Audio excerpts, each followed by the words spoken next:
مزید short clip بیانات کے لیے چینل کو سبسکرائب کریں اور بیل آئیکن کو دبائیں۔ جزاک اللہ۔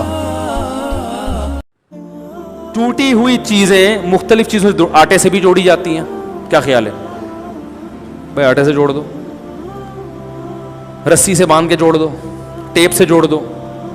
پائیداری بہترین طریقہ کیا ہے؟ جاپان کا بنا ہوا ایلفی لگاؤ، ٹھک پھونک مارو، بہترین۔ اور اگر لوہے کی چیز ٹوٹی ہوئی ہے، ویلڈنگ۔ کسی نے شعر بھیجا کہ اگر کبھی دل کسی کا ٹوٹ جائے تو ہم سے رابطہ کرنا، ہم بھی ویلڈنگ کا کام جانتے ہیں، جوڑ توڑ کا کام جانتے ہیں۔ تو ویلڈنگ سے اور مضبوط ہو جائے گی۔ تو یاد رکھو، اللہ نے حکم دیا رشتہ داری کو کیا کرو؟ جوڑو۔ اس کا مطلب اللہ کو پتا ہے کہ ٹوٹے گی ہے، کبھی بیگم سے پٹا ہوگا، کبھی ابا سے ہوگا، کبھی اماں سے ہوگا، کبھی بھائی سے، کبھی بہن سے، کبھی پھپھو ناراض ہیں۔ یہ سب جب انگریزوں کے یہاں یہ ٹینشنیں نہیں ہیں، انگریزوں کے یہاں یہ ٹینشنیں وہ ہے ہی نہیں نا، وہ بوائے فرینڈ گرل فرینڈ وہ ٹینشن ہونے نا۔ لیکن جب آپ مسلمان ہو تو چچا بھی ہوگا، ماموں بھی ہوگا۔ بھائی انگریزوں میں بھی چچے ہوتے ہیں، اتنے نالائق نہیں ہے کہ مثال دے رہا ہوں میں۔ تو آپ کے چچا بھی ہوں گے، 10-15 پھپھیاں بھی ہوں گی اور بہت سارے۔ تو اب ان کو شریعت کیا کہتی ہے؟ کیا کرنا ہے؟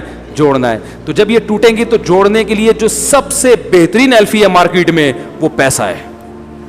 ہدیہ دو پیسوں کی شکل میں۔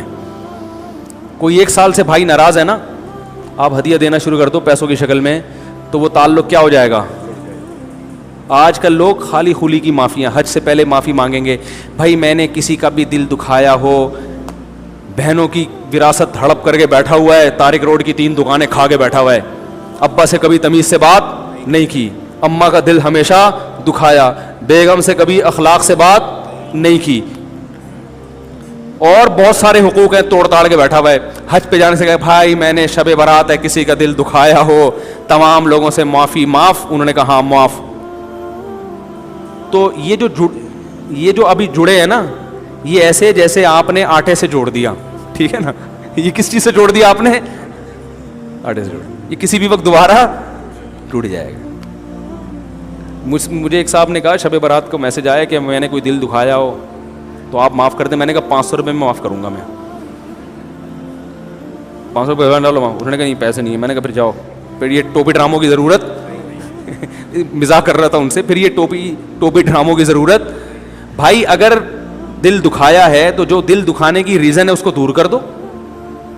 بہن کا دل دکھایا وراثت کھا کے تو اس کی وراثت واپس کر دو۔ وہ 500 روپے کا بیلنس ڈالنے کے لیے تیار نہیں ہے، 1 کروڑ کی دکان کہاں سے واپس کرے گا؟ تو یہ ٹوپی ڈرامے ٹائپ کی معافیاں ہوتی ہیں، سمجھ رہے ہو؟ تو جڑتی کس سے ہے رشتہ داری؟ ایلفی سے۔ وہ ایلفی کیا ہے؟ ہدیہ۔ ہدیہ نبی نے فرمایا تہادوا تحابوا، ہدیے دیا کرو، اس سے آپس میں محبت۔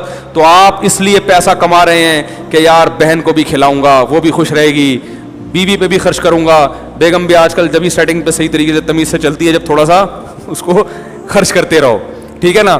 اور ساس کو بھی کبھی کبھار عید بقرعید پہ جوڑا بنا کے دے دیا کروں گا تاکہ ساس کے شر سے اللہ میری